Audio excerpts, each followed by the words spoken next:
नमस्कार, मेरा नाम है आस्मिक एंड वेलकम टू गाबाज अड्डा। आज हमारे साथ हैं अमित सिंह, गाजीपुर, उत्तर प्रदेश से। नमस्कार।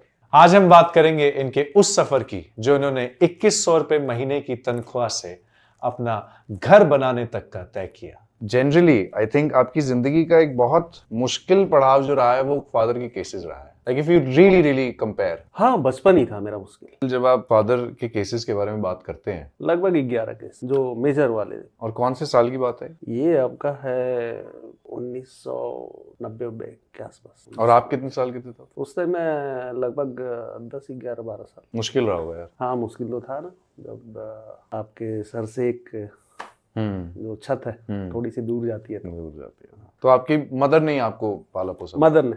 और मदर से आपका हमारी ज्वाइंट फैमिली रही है। मदर ने, बड़े पापा थे, बड़ी मम्मी थी, दादाजी थे। तो वैसा जो बच्चे को बाप की जो जरूरत होती है वो वाली कमी, इसके अलावा तो बाकी। आज क्लोज हैं आप फादर से? हाँ, बहुत क्लोज फादर के साथ में। पर अब तो सब क्लीन है। अब सब क्लीन है। तो घर कौन से साल में छोड़ा आपने? कितने साल के थे आप? मैं 17-18 साल का था जब मैंने घर छोड़ा था। एक्चुअली छोड़ा नहीं था, छुड़ाया गया था। मतलब छुड़ाया गया था। हाँ, ये कहना बेटर होगा, क्योंकि एक फादर के मन में ना छोटा सा डर भी होता है अपने बच्चे को लेके। और मैं छठी का दूध दिलाने वाला ऐसा बच्चा था। आप भी कभी लड़ाई झगड़े में रहे? कभी नहीं, मैं हमेशा लड़ाई झगड़े में ही रहता था। अच्छा, हमेशा लड़ाई झगड़ा। हाँ, मैंने वैसा कुछ नहीं किया, लेकिन टॉप लेवल क्राइम कौन सा? टॉप लेवल क्राइम था एक हमारे गांव में जाति प्रथा वो बड़ी हावी रहती है। तो उस टाइम एक पेड़ से ना आम तोड़ा था मैंने खाने के लिए, क्योंकि मीठा ज्यादा लगता था। कभी गए कचहरी अपना केस लड़ने? नहीं, मेरे ऊपर कोई केस नहीं, आज तक नहीं। साफ बच गए। तो जब अमित आप घर से पहली बार निकले, बैग भारी ज्यादा था या दिल? बैग और दिल की बात ही नहीं है। उस टाइम मुझे ऐसा लग रहा था जैसे मुझसे ही मेरे को किसी ने खींच लिया हो। बहुत मुश्किल था। बहुत मुश्किल था, उसको बयां करना मुश्किल है, शब्दों से तो नहीं बयां कर सकते। घर की याद सबसे ज्यादा परेशान करती है। घर की याद, घर का खाना, वो दोस्त तो सब कुछ बहुत मुश्किल था वो दौर जब मैं घर से निकला था। कैसे डील करा आपने? कुछ तो यादें थी और बाकी टेलीफोन था जिससे मैं काफी देर तक घर में बातें किया करता था। और आपके पेरेंट्स भी काफी दुखी होंगे। ऑफ कोर्स, बच्चा दुखी है तो माँ बाप तो दुखी रहते ही हैं। हर माँ बाप बच्चे से दूर होकर दुखी रहता है। पहली बार आपने घर छोड़ा तो माँ की तो याद आई होगी? माँ की याद तो आज भी आती है। आप ये समझ लो कि घंटों बैठ के मैं रोता था। कहाँ गए थे आप पहले घर छोड़कर? सबसे पहले सूरत, गुजरात में एक जगह है सूरत। और कितना टाइम थे वहां पर? 3 महीने लगभग। पहली सैलरी क्या थी? पहली सैलरी मेरे को 2100 रुपए, 2100। पहली सैलरी से क्या करा था? कुछ खास नहीं, जो डेली की जरूरतें होती हैं, जैसे आपको खाना खाना है, क्योंकि घर से कपड़े लत्ते तो ले गया था मैं, लेकिन खाना ही खाते थे बस, वो भी बना के, ताकि पैसे को मैं बचा पाऊँ। तो मेरा दोस्त पहले से ही था, उसके पास एक स्टोव था, कुकर था, कढ़ाई थी, सीमित संसाधन, लेकिन हाँ, हम खाना बना के ही खाते थे ताकि हम को पैसे बचाते थे। काफी दूर आ गए। मेहनत लगन होना चाहिए दूर आने के लिए, नहीं तो फिर जो एक सिंगल पड़ाव की बात हम करते हैं, फिर आप वहीं ठहर जाओगे। तो जब आप वापस गए घर, कुछ पैसा बचा पाए थे? नहीं। 2800 रुपये।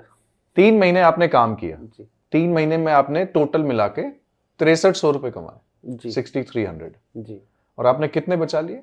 2800। और उस 2800 रुपये से जो 2 मेरे छोटे भाई थे, उनकी ट्यूशन की फीस मैंने, जो कि 2 महीने से उधार चल रही थी, उसको भरा था। 3 महीने के बाद तो घर वालों का कैसा रवैया था? जितना मैंने सोचा था कि माँ लिपट के रोएगी, भागे भागे भाई आएंगे कि भैया आए, पापा मिलेंगे तो उनका क्या रिएक्शन हो, ऐसा रिएक्शन मिला नहीं मेरे को। तो वहां दिल टूट गया? वहां दिल टूटा यार। मैं रोता था वहां पे घंटों बैठ के, इन लोगों के लिए। इन लोगों की यादें आती थी, लेकिन क्या इनको भी आती थी यादें? वो मेरे दिमाग में उस टाइम आया, क्योंकि अगर इनको भी उतनी यादें आ रही होती तो मैं आया हूं तो इनका मिलने का तरीका ये होता, जो कि नहीं था। तो वहां फिर आपने दृढ़ निश्चय कर लिया कि आप वहां पे मैं क्लियर हो गया। तो फिर उसके बाद आप दिल्ली आ गए? दिल्ली में 2002 या 3 में आया था। और फिर यहाँ के क्या करा? यहाँ पे मैंने एक टूर एंड ट्रेवल ऑलरेडी वो चलाते थे, तो उनके यहाँ मैंने लगभग 6 महीने उनके पास जॉब की, उसमें समझा, फिर मैं आगे बढ़ा। मैंने बिजनेस किया 2 बार, दिन के शुरुआतों में ही एक बार तो बिजनेस किया था मैंने। कब? कितने साल के थे आप? उस टाइम मैं लगभग 19 साल का था जब मैंने बिजनेस स्टार्ट किया। तो फिर वो नहीं चला? एक्चुअली मेरे को बिजनेस की समझ नहीं थी, इसलिए वो नहीं चला। क्योंकि डिसीजंस काफ़ी फास्ट लिए थे मैंने, और एक बारी डिसीजन लेने के बाद जब लगा कि फेलियर हो रहा हूँ तो उससे मैंने कुछ सीखा। किसी भी काम को करने के लिए आपको उसका अनुभव लेना चाहिए। उसके बाद मैंने एक छोटा सा बिजनेस और किया जिसमें मैं दोबारा से फेल हो गया। आप फेल होते रहे, फिर आपने रिस्क लिया, आप फिर फेल हुए, आपने फिर रिस्क लिया, आप फिर फेल हुए, आपने फिर रिस्क लिया। कितनी बार? जिंदगी में अगर जीतना है तो जमीन पे रह के आपको लड़ना होगा, क्योंकि जब तक आप वो लड़ाई नहीं करोगे तब तक आप जीत ही नहीं सकते।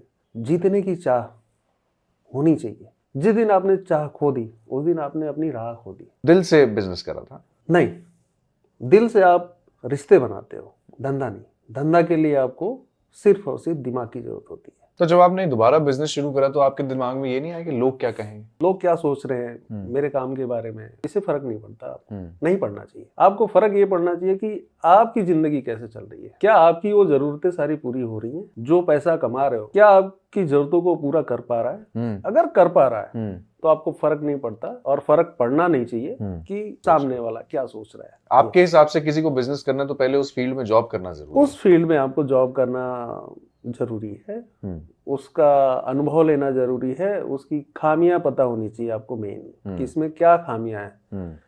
सपोज कीजिए आपने अगर 1 रुपया लगाया तो उसका रिस्क कितना है उस 1 रुपए का, वो रिस्क आपको समझना पड़ेगा। प्लान्ड होना चाहिए। प्लान होना चाहिए।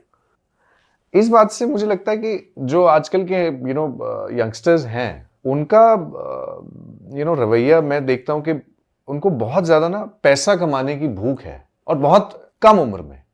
ये सही है? मतलब एस्पिरेशन होना या फिर तरक्की अपने लिए ढूंढना तो गलत नहीं है? सबसे पहले उसको प्रॉपर, जो कहते हैं ना कि पढ़ाई लिखाई कंप्लीट करना, उसको करनी चाहिए। पैसों का लालच कब आया जिंदगी में? पैसों का लालच देखा जाए तो कभी जिंदगी में मेरे था ही नहीं, अभी भी नहीं है। अच्छा, पैसों से कोई प्यार नहीं? बस उतना प्यार है कि जो भी आपकी जरूरत है, आपकी जरूरतें पूरी होती रहे, इतना। मतलब जिंदगी नहीं बनाया पैसों? हाँ, जिंदगी नहीं बनाया। लाइफ कैसी रही अभी तक? उथल पुथल। मेरे को लगता है सबकी उथल पुथल ही रहती है, वही या है। आपको लगता है कि आपकी ज्यादा रही? ऐसा मैं सोच सकता हूँ, लेकिन सामने वाली की लाइफ में झांकना थोड़ा कम है। मतलब अगर दूर किसी और की लाइफ देखोगे तो ऑफ कोर्स उसका दुख अपने दुख से बड़ा लगता है, छोटा लगता है। कभी कंपैरिजन रहा जिंदगी में? हमेशा किसी से कंपेयर करते रहे कि यार उसके पास ये है, उसके पास ये है, मेरे पास वो नहीं है? आज तक मैंने कंपैरिजन नहीं किया कि सामने वाले के पास क्या है, उसके पास है तो उसके पास है को लेके मेरे पास होना चाहिए, ये मैंने कभी कंपेयर नहीं किया, कभी सोचा नहीं। भगवान में मानते हैं? हाँ, भगवान में मानता हूँ ना। तो ये मंगलवार, बुधवार, बृहस्पतिवार, भगवान को मैं ऐसे मानता हूँ, दिनों में नहीं मानता। दिनों में नहीं मानते? नहीं, भगवान तो हर दिन के लिए, कोई ऐसा एक दिन नहीं है कि जिसके लिए भगवान है, कल को भगवान नहीं है, आज भगवान है, ऐसा थोड़ा ही है। भगवान तो भगवान है। भगवान को आप मानते हो, अंदर से मानना चाहिए। शहर के रिश्ते और गांव के रिश्तों में क्या आपको सबसे बड़ा अंतर लगता है? गांव के रिश्ते रूट, जड़, जमीन से जुड़े होते हैं। मैंने अपने अंदर अभी भी एक चीज जिंदा रखा है, गांव वाला ही, क्योंकि उस जगह से निकला हूँ, जगह को जिया है, उस पल को जिया, उन रिश्तों को निभाया है। तो यहाँ भी आज जो मेरे करीबी दोस्त हैं, जिनको मैं दोस्त बोलता हूँ, तो उनके फादर को कभी मैं अंकल नहीं बोलता, उनकी मम्मी को कभी मैं आंटी नहीं बोलता, उनको पापा जी और मम्मी ही बोलता हूँ। तो यहाँ पर रहना आपकी मजबूरी है या फिर चाह है कि अब आपको यहीं पसंद है, सुकून मिलता है? नहीं, सुकून के लिए तो मैं गाँव जाना चाहूंगा, जो कि मैं जाते रहता हूँ, टाइम टू टाइम जाते रहता हूँ। क्योंकि आप जा सकते हो। हाँ। उन लोगों का क्या जो जा ही नहीं सकते? जैसे आप 17 साल में निकले थे तब आप वापस नहीं जा सकते थे, क्योंकि तब तो आपको निकाला गया था। कह सकते हैं कि निकाला गया था, लेकिन हाँ, दरवाजे बंद नहीं थे मेरे लिए ना। मेरे लिए दरवाजे उस लिए बंद थे कि मैं बदमाशियां ना करूं। आप बिगड़ रहे थे? मैं बिगड़ रहा था। आपका दिल्ली में अपना घर है? हाँ, फिलहाल मेरा अपना घर है। कितना टाइम लगा आपको अपना घर बनाने? देखिए, पहला घर तो मैंने बहुत पहले ही बना लिया था, लेकिन फिर बीच में कुछ ऐसा समय आया जब मुझे उसको बेचना पड़ा। इसके बाद दोबारा से मैंने अपना घर बनाया। आपकी लाइफ की सबसे बड़ी सीख क्या रही है? इतना आपने स्ट्रगल देखा, उसके बाद 2100 रुपए से लेकर अपने घर तक का सफर दिल्ली में बनाया आपने, खुद अपने पैसों से, अपनी मेहनत से। क्या बताना चाहेंगे? What has been your biggest learning? एक कहावत है, नर हो न निराश करो मन को, कुछ काम करो, कुछ काम करो, जग में रह के कुछ नाम करो। तो बाबा भी हमारे यही कहते थे, बेटा धैर्य रखो, धैर्य के साथ अपनी जो है मेहनत, लगन के साथ में उसको करते जाओ, आपको फल जरूर मिलेगा उसका। सबसे बड़ी प्रॉब्लम यह है कि आजकल के यूथ में ना पेशेंस नहीं है। पेशेंस जरूर रखना पड़ेगा, क्योंकि बिना पेशेंस के तो आप हड़बड़ी में जो भी आप काम करो, कोई भी काम आप देख लो, हड़बड़ी में आप काम करो, काम खराब ही होगा। काम कभी ठीक नहीं हो सकता। लोगों को लगता है अरे छूट जाएगा, अरे मेरे साथ वाला तो बहुत आगे बढ़ गया। मेरे ख्याल से इसमें ना आपको फर्क नहीं पड़ना चाहिए, क्योंकि वो उसने या तो मेहनत किया और उसके पास वो चीज आई, आपने मेहनत नहीं करी है इसका मतलब ना। बट कुछ लोग मेहनत करके भी वो नहीं पा पाते। तो शायद उनमें पेशेंस की कमी रही होगी, वो पेशेंस उनमें नहीं रहा होगा, वो बहुत जल्दीबाजी में, जो कि आप बता रहे थे, आप कह रहे थे। किस्मत में मानते हैं आप? किस्मत में यकीन करता हूँ, लेकिन उसके साथ में किस्मत आपके पास अपने आप तो चल के नहीं आती। किस्मत को बनाने के लिए ना आपको मेहनत करना पड़ता है, तो आप सबको मेहनत करनी पड़ेगी। आपको क्या लगता है आपकी जिंदगी में किस्मत का कितना बड़ा रोल रहा है? मेरी जिंदगी में किस्मत के साथ मेहनत का भी रोल रहा है। किस्मत बनाई जाती है, किस्मत अपने आप नहीं आती है। किस्मत को बनाने के लिए आपको मेहनत करना पड़ता है, सही दिशा में। आपको क्या लगता है मेंटल हेल्थ का इतना बोलबाला है कि आपका दिमागी संतुलन काफी स्थिर रहना चाहिए, काफी ठीक रहना चाहिए? गांव में अगर आप किसी को बोलो, जैसे कि मुझे याद है कि मैंने एक बार अपने फादर को बोला, पापा मुझे लग रहा है मैं डिप्रेशन में हूँ, तो वो हंस पड़े और कहते हैं कि अगर बेटा तू डिप्रेशन में है ना तो पूरी दुनिया डिप्रेशन में। फादर्स वगैरह या उनकी जो जनरेशन है वो तो बीमारी नहीं मानती। गाँव में कैसा है? गाँव में आप डिप्रेशन में आ ही नहीं सकते। कैसे आ सकते हो आप? क्यों नहीं आ सकते? या वहां पर लोगों की एक्सेप्टेंस नहीं है? नहीं नहीं नहीं, आपके पास काम करने के लिए है। आप डिप्रेशन में तब जा सकते हो ना जब आपके पास काम ही ना हो। डिप्रेशन मतलब एक ही चीज है, खाली दिमाग शैतान का घर।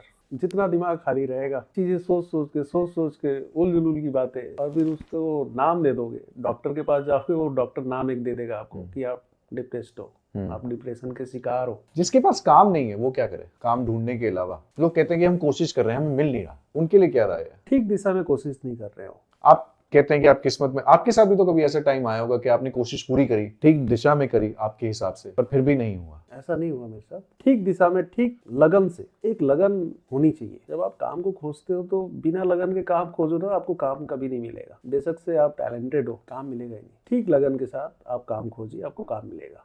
मजबूरी एक बहुत बड़ा शब्द है। जब आप अपने घर से पहली बार निकले थे, जब आप अपनी माँ को फोन करके घंटों रोते थे, तब आप भी मजबूर थे। मेंटल बैलेंस कैसा था? देखिए, मैं मजबूर था क्योंकि माँ से बहुत दूर था, ये मजबूरी थी। आप सोशल मीडिया पे हैं? हाँ, मैं सोशल मीडिया पे हूँ। आप रील्स देखते हैं? हाँ, रील्स देखता हूँ मैं। और कितना टाइम इन्वेस्ट करते हैं रोज? सीमित समय के लिए चीजें देखता हूँ मैं। अच्छी चीज है, आपको दुनिया की जानकारी मिलती है, चल क्या रहा है। लेकिन हाँ, मेरा इंटरेस्ट लेवल कम है, इसलिए मैं उसको नहीं देखता। आपके हिसाब से आजकल के जो नौजवान है, जो युवा पीढ़ी है, वो तो काफी समय आई थिंक इस पे लगाती है। क्या ठीक है? डिपेंड करता है कि वो रील कैसी देख रहे हो, किस परिप्रेक्ष्य में देख रहे हैं, कैसी रील देख रहे हैं। एजुकेशनल रील्स हैं काफ़ी सारी, मोटिवेशन के लिए रील्स आती है। अगर आप देख रहे हो कुछ टाइम के लिए तो सही है, लेकिन काफ़ी ऐसी रीलें हैं जो कि वाहियात, अगर मैं उसको बोलूँ तो वाहियात, न्यूडिटी। हाँ, अगर वैसी रीलें देख रहे हो तो आप अपना भविष्य खराब कर रहे हो। बट आपको ऐसा लगता है कि लोग बिगड़ते भी हैं? बिल्कुल लोग बिगड़ते हैं। अगर किसी भी चीज़ को अति कर दो आप, किसी भी चीज़ का, तो अति तो हमेशा नुकसानदायक होती है ना। कभी सोचा था कि दिल्ली में आके अपना घर बना लोगे? ये मैं आपको बताने में मेरे को बड़ी खुशी मिलेगी। ये मेरा शुरू से गोल था। जब मैं बाहर कमाने की दुनिया में जब निकला था, तो मैंने अपना गोल बनाया था कि यार मैं जब शादी करूंगा ना तो अपने घर में करूंगा, अपना घर। और वो आपने पूरा कर दिया। वो गोल मैंने पूरा किया। इसके लिए मुझे मेरे से खुशी होती है, काफ़ी खुशी होती है, बहुत अच्छा लगता है। थोड़ी सी कॉर्पोरेट लाइफ के बारे में बात करते हैं। जब आपने यहाँ पर काम शुरू करा या किसी भी कंपनी में, आजकल के तो जैसे लोग काफ़ी फोन से प्रभावित हैं और काफ़ी टेक सेवी हैं, लोगों को फ़ोन चलाना आता है। आपको नहीं आता था? कभी कमजोरी नहीं लगी? आप कह सकते हैं, लेकिन मैं उसको नहीं मानता। विचार अलग हैं थोड़े हमारे, क्योंकि हमारे बाबा कहते थे एक होता है कढ़ना और दूसरा होता है पढ़ना। दोनों में फ़र्क है, ज़मीन आसमान का फ़र्क। जब आप कढ़े होते हैं ना तो आप वो सारी चीज़ें कर सकते हैं जो कि आप किताबों में पढ़ते हैं, लेकिन अब जब सिर्फ खाली पढ़ते हैं तो आप सारी चीज़ें नहीं कर सकते। मैं आपको बोल दूं कि आप चलो गेहूं की फसल उगानी है, आपको पता है गेहूं की फसल कैसे उगती है? नहीं। आप मुझे बोलो ये आटा बेचना है, मैं बेच सकता हूँ।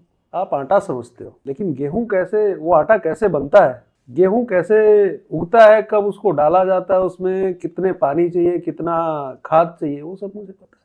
तो आपके हिसाब से पढ़ाई लिखाई इतनी ज़रूरी नहीं है? मैंने बोला आज के युग में पढ़ाई बहुत ज़रूरी है, लेकिन उसके साथ आपको अनुभव के लिए वो सारी चीज़ें आनी चाहिए जो कि आपको पढ़ाई जाती है। होता है ना, आप जाते हो तो हमारे टाइम में होता था कि एक एग्ज़ाम होता था साइंस के अंदर, प्रैक्टिकल इसीलिए होता है, उसी को हम गाँव की भाषा में कढ़ना बोलते हैं। एक्सपीरियंस करना ज़रूरी है। एक्सपीरियंस करना बहुत ज़रूरी होता है। अमित, आपका प्रिपरेशन को लेकर क्या दायित्व है या फिर क्या आपका विजन है? प्लानिंग करना, प्रिपरेशन करना किसी भी प्रोजेक्ट से पहले या किसी भी काम को शुरू करने से पहले बहुत ज़रूरी पार्ट होता है, क्योंकि जब तक आप खुद को प्रिपेयर नहीं करते हो और प्लानिंग नहीं करते हो तो उसमें आपका डूबने का चांस ज़्यादा रहता है। तो आपका फेलियर को लेकर क्या देखो, लुकआउट है? फेलियर और पास ये दोनों एक दूसरे के साथ ही हैं, ताए की तरह चलते हैं, क्योंकि जब तक आप फेल नहीं होते हो उस पास होने की खुशी आपको समझ में नहीं आती कि उस पास होने की खुशी होती क्या है। और जब पास होते हो तो उस फेल होने का अनुभव आपको याद दिलाता है कि यार फेल हुआ था, किन कारणों से हुआ था, और जब पास होते हो तो उसका मजा अलग होता है। जब तक हम अपने कर्म को नहीं करते हैं तब तक हमें फल की इच्छा करनी ही नहीं चाहिए। यानी हम कर्म कर रहे हैं तो फल की इच्छा जरूर रखनी चाहिए। अमित, कोई एक ऐसा मैसेज जो आप हमारे ऑडियंस को देना चाहें, जो आज भी बच्चे निकलते हैं अपने घर छोड़कर, अपने गांव को छोड़कर शहर में आते हैं अपना करियर बनाने, अपनी जिंदगी बनाने? घर छोड़ना कभी भी किसी के लिए आसान नहीं होता। जब आप घर छोड़ते हैं तो दिक्कतें सबके साथ ही आती हैं। जब मैं निकला था मेरे साथ भी दिक्कत आई थी।